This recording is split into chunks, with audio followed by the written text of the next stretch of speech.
23 साल का एक लड़के को हुआ 20 साल का जेल, वो भी एक ऐसे गुनाह के लिए जो सुनने के बाद आपका रूह कांप उठेगा।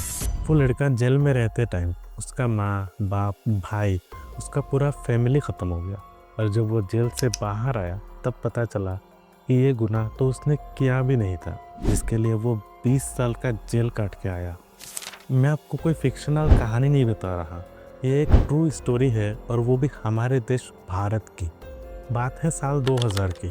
यूपी के ललितपुर का एक छोटा सा गांव, जहां विष्णु तिवारी नाम का एक लड़का अपनी फैमिली के साथ रहता था।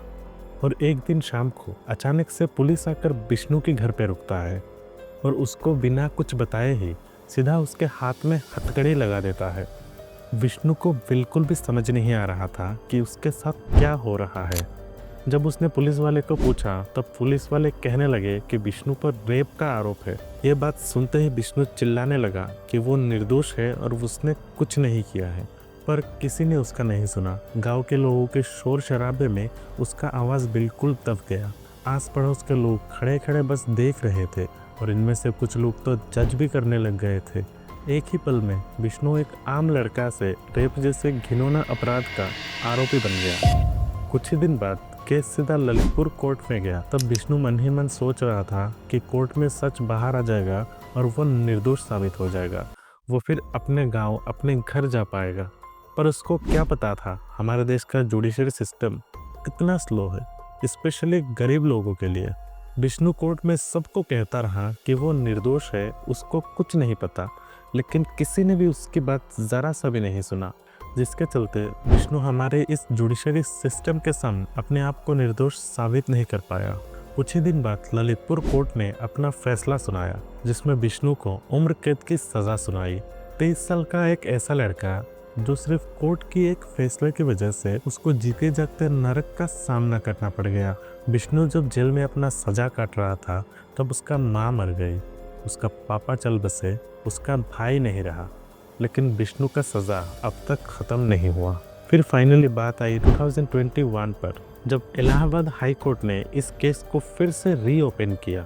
हाई कोर्ट के जजेस ने इस केस के सारे फाइल बहुत अच्छे से पढ़े, मेडिकल रिपोर्ट को भी देखा, और सभी एविडेंस को बारीकी से चेक करने के बाद विष्णु को जेल से रिहा कर दिया। हाई कोर्ट के जजेस का कहना था कि जितना भी एविडेंस कोर्ट में सबमिट किया गया है, ये सारे एविडेंस काफ़ी नहीं है ये क्लेम साबित करने के लिए कि वो अपराध विष्णु ने ही किया है।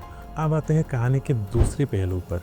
अगर आप इतना तक देख ही लिए हैं तो अभी आपके मन में एक सवाल ज़रूर आ रहा होगा कि अगर विष्णु ने सच में कुछ भी नहीं किया था तो पुलिस ने उससे ही क्यों अरेस्ट किया, वो ही क्यों पुलिस के नज़र में आया। दरअसल बात यह है, साल 2000 में गांव की ही एक महिला ने पुलिस स्टेशन में ये रिपोर्ट दाखिल कराई थी कि जब वो खेत में जा रही थी तब विष्णु ने उसके साथ सेक्सुअल हैरेसमेंट और रेप की, और बस इसी कंप्लेंट के आधार पर पुलिस ने विष्णु को अरेस्ट किया था। बाद में पुलिस के इन्वेस्टिगेशन में कुछ ऐसे खास सबूत तो नहीं मिले जो कि जस्टिफाई कर सके कि वो अपराध विष्णु ने ही किया है। और दूसरी तरफ विष्णु बहुत ज़्यादा गरीब होने की वजह से वो एक अच्छा लॉयर भी हायर नहीं कर पाया ताकि उसके केस को ललितपुर कोर्ट में ही अच्छे तरीके से पेश की जाए।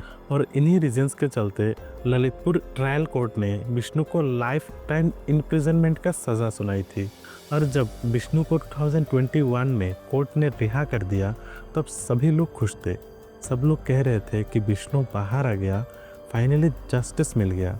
लेकिन विष्णु अपना मन ही मन बिल्कुल भी खुश नहीं था, क्योंकि विष्णु जब जेल गया था तब वो सिर्फ एक 23 साल का जवान लड़का था, और जब वो जेल से बाहर निकला तब उसका आधी ज़िंदगी निकल चुकी थी, और वो एक ऐसे रीजंस के चलते अपनी ज़िंदगी का सबसे कीमती 20 साल गंवा दिया, जो कि गलती उसने किया भी नहीं था।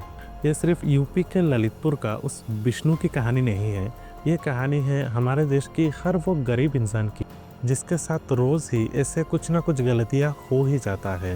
यूँ कहने को तो न्याय सबके लिए सेम है, लेकिन रियलिटी में गरीबों को न्याय कुछ इस तरीके से ही मिलती है, और इसीलिए शायद कहते हैं justice delay is equal to justice denied. अब इसी तरीके के गलतियों के लिए जिम्मेदार कौन है, पुलिस, कोर्ट, या फिर हम सब?